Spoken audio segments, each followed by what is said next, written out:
Imagine installing a Linux distribution that feels incredibly fast, stays out of your way, and completely avoids systemd. No massive collection of background services, no complicated dependency chain controlling every part of your system, and no feeling that your operating system has become more complex than it needs to be. For many Linux users, this sounds almost impossible in 2026, because systemd has become deeply integrated into the Linux world. But there is another side of Linux that many people never discover.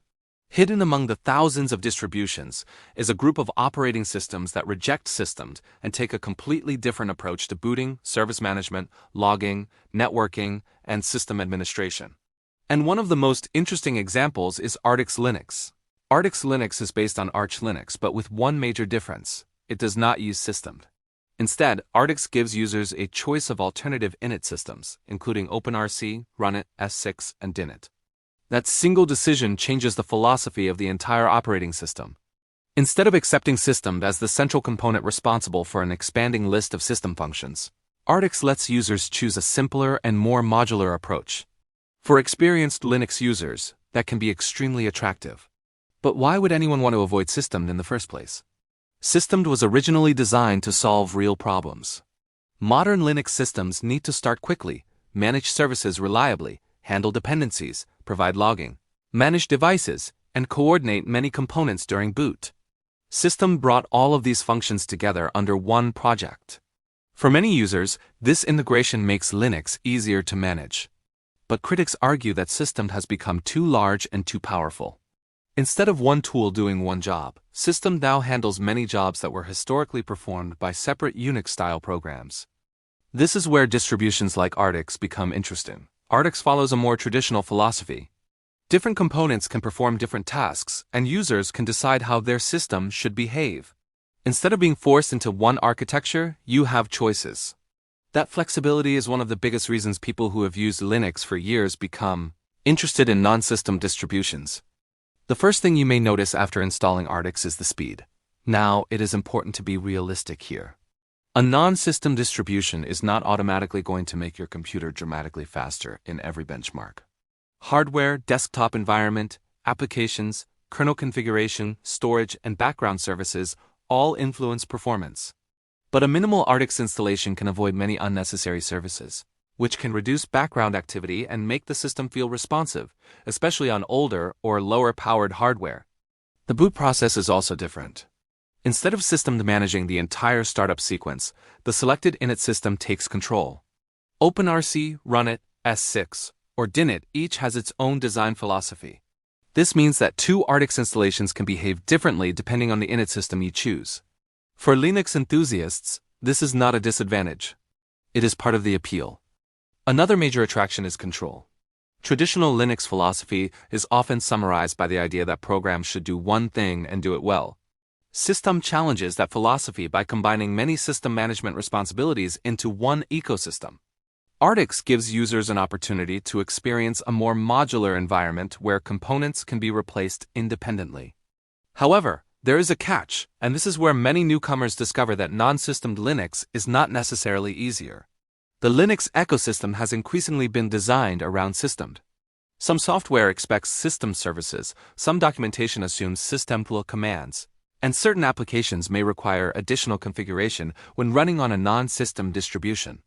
Artix provides compatibility tools and its own repositories, but you still need to understand what you are doing. This is why Artix is especially interesting for experienced Linux users. It is not necessarily the distribution you install simply because someone said it is faster. It is a distribution you install because you want to understand and control what is happening underneath the desktop. There is also another important advantage. Troubleshooting can feel more transparent. With traditional service managers, you can inspect individual services and their startup behavior without relying on a huge centralized framework. Depending on your chosen init system, the commands and tools are different, but the underlying philosophy is often simpler and more modular. Privacy and security discussions also sometimes enter the system debate, although these topics need to be handled carefully. Avoiding system does not automatically make a computer more private or secure. Security depends on updates, configuration, permissions, applications, network exposure, and user behavior. What non-system distributions can offer is architectural choice. Users who prefer a smaller collection of tightly focused components may consider that easier to audit and understand. Then there is the Arch Linux connection. Artix inherits many of the characteristics that make Arch attractive: a rolling release model, extensive software availability, a highly customizable environment, and a community accustomed to users who want to understand their systems. But Artix is not simply Arch Linux with a different bootloader.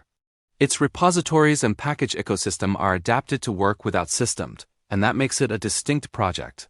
For someone coming from Ubuntu, Fedora, or another mainstream distribution, Artix can feel like entering another world. You may be accustomed to commands such as systemtool start, systemtool enable, and journaltool.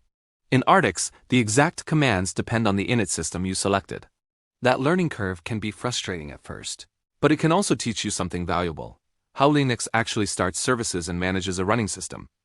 And this is probably the biggest reason Artix has survived and attracted a dedicated community. It represents choice.